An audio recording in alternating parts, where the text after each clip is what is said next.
ഇന്ന് നമ്മൾ സംസാരിക്കുന്ന വിഷയം ഒരു HIV അസുഖത്തെ പറ്റിയും അല്ലെങ്കിൽ HIV വന്ന ഒരാൾക്ക് കൊടുക്കേണ്ട അഡ്വൈസിനെ പറ്റിയും അല്ലെങ്കിൽ അവരുടെ ഫാമിലി മെമ്പേഴ്സിന് കൊടുക്കേണ്ട അഡ്വൈസിനെ പറ്റിയുമാണ്. എന്താണ് ഇൻ്റഗ്രേറ്റഡ് കൗൺസിലിംഗ് ടെസ്റ്റിംഗ് സെൻറ്റർ എന്ന് പറയുന്നത്?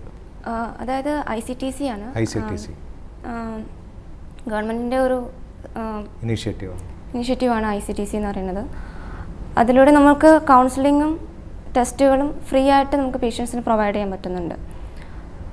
ഒരു പേഷ്യൻ്റ് അവർക്ക് എന്ത് ചെയ്യണം, അതായത് എന്തെങ്കിലും ഒരു എക്സ്പോഷർ കിട്ടുവാണെങ്കിൽ, ഒരു നീഡിൽ പ്രിക്കോ അല്ലെങ്കിൽ ഒരു സെക്ഷൽ എക്സ്പോഷർ ഉണ്ടാവുകയാണെങ്കിൽ അവർക്ക് പെട്ടെന്ന് തന്നെ ഒരു ഡോക്ടറെ അല്ലെങ്കിൽ ഒരു ഹോസ്പിറ്റലിൽ ചെന്ന് തനിക്ക് HIV ടെസ്റ്റ് ചെയ്യണം എന്ന് പറയുന്ന ഒരു ബുദ്ധിമുട്ട് ഉണ്ടാവുന്നുണ്ട്. അതുപോലെ തന്നെ HIV ക്ലിനിക്ക് എന്ന് എഴുതി വെച്ചിട്ടുണ്ടെങ്കിൽ അവിടെ പോകാൻ പലരും മടിക്കും.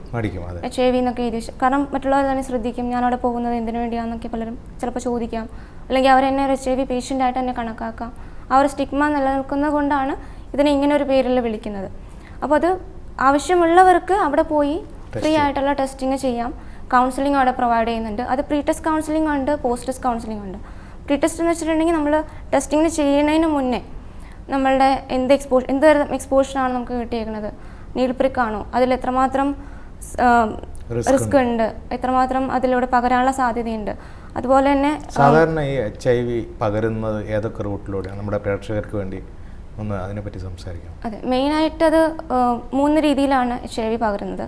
ഒന്ന് സെക്ഷുവൽ ട്രാൻസ്മിഷൻ, അതായത് HIV ബാധിതനായ ഒരു വ്യക്തിയുമായി നമുക്ക് സെക്ഷൽ കോണ്ടാക്റ്റ് ഉണ്ടാകുമ്പോൾ, പിന്നെ അയാളുടെ ബ്ലഡ്, അതായത് ഒരു HIV ബാധിതനായ വ്യക്തിയുടെ രക്തം അല്ലെങ്കിൽ അയാളുടെ ഏതെങ്കിലും അവയവങ്ങൾ, കണ്ണ്, കരൾ, കിഡ്നി, ഈ മുതലായ അവയവങ്ങൾ നമ്മളിലേക്ക് മാറ്റി വയ്ക്കുന്ന ട്രാൻസ്പ്ലാന്റ് സർജറി ഒക്കെ ചെയ്യുമ്പോൾ വളരെ കുറവാണെങ്കിലും അതും ഒരു കാരണമാണ്. അതെ, ബ്ലഡ് ട്രാൻസ്ഫ്യൂഷൻ വഴി വരുന്നത് വളരെ കുറവാണ്. പക്ഷേ എന്നിരുന്നാലും ഒരു വിൻഡോ പീരീഡ് എന്ന് പറയുന്ന സമയത്തിനുള്ളിൽ എടുക്കുന്ന ബ്ലഡ് ആണെങ്കിൽ ചിലപ്പോൾ ടെസ്റ്റിങ്ങിലൂടെ അത് വെളിവാകുന്നില്ല. HIV പോസിറ്റീവ് എന്ന ഒരു റിപ്പോർട്ട് നമുക്ക് ചിലപ്പോൾ കിട്ടുന്നില്ല.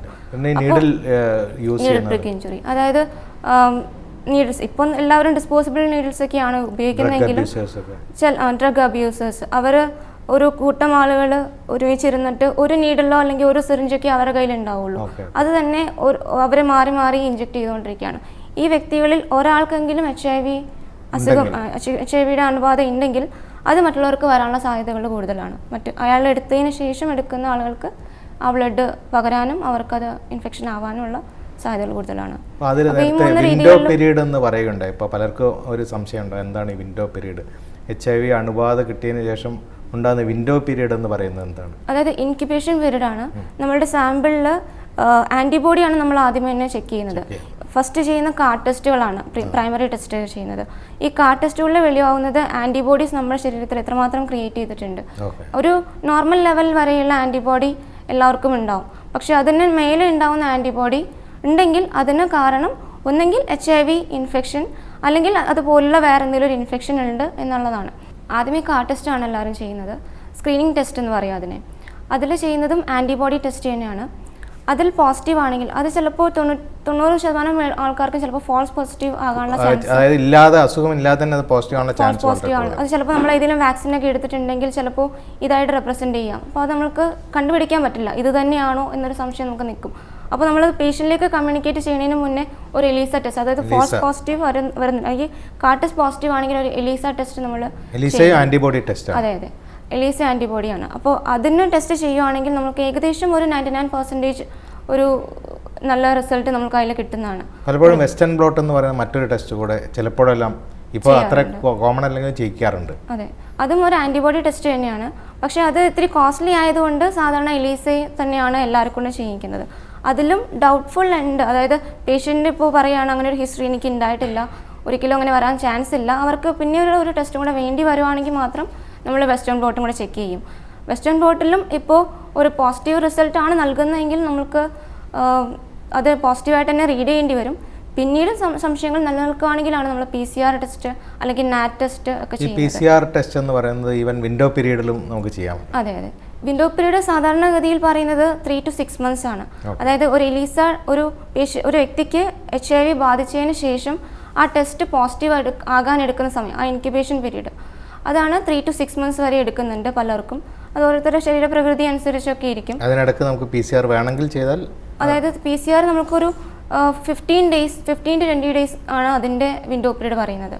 അപ്പോൾ അതിനുള്ളിൽ, അതായത് വ്യക്തിക്ക് ഇൻഫെക്ഷൻ കിട്ടി ഒരു 15 to 20 days ശേഷം ഈ ടെസ്റ്റ് ചെയ്യുവാണെങ്കിൽ നമുക്കൊരു 99.9% ആക്യുറേറ്റ് ആയിട്ടുള്ള റിസൾട്ട് നമുക്ക് കിട്ടും. ഇപ്പോൾ ഈ ഒരു ടെസ്റ്റ് പോസിറ്റീവ് ആയ സാധാരണ നിങ്ങൾ പോസ്റ്റ് ടെസ്റ്റ് കൗൺസിലിംഗ് കൊടുക്കാറില്ലേ? എന്തൊക്കെയാണ് അതിൽ പറഞ്ഞു കൊടുക്കാറ്? അതായത് വ്യക്തിയോട് നമുക്ക് നേരിട്ട് അവരോട് ഇത് അറിയിക്കുന്നത് ബുദ്ധിമുട്ടാണ്, അവരുടെ മുഖത്ത്. കാരണം അവർക്കത് സംശയമുണ്ടോ നമുക്ക് പോലും അറിയില്ല.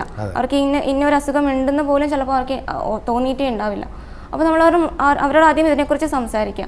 എന്തെങ്കിലും സർജറീസ് ഉണ്ടായിട്ടുണ്ടോ, അല്ലെങ്കിൽ എന്തെങ്കിലും ബ്ലഡ് ട്രാൻസ്ഫ്യൂഷൻ ഉണ്ടായിട്ടുണ്ടോ, എന്തെങ്കിലും രീതിയിലുള്ള കോൺടാക്റ്റ് ഉണ്ടായിട്ടുണ്ടോ എന്നൊക്കെ നമ്മൾ ചോദിക്കുക.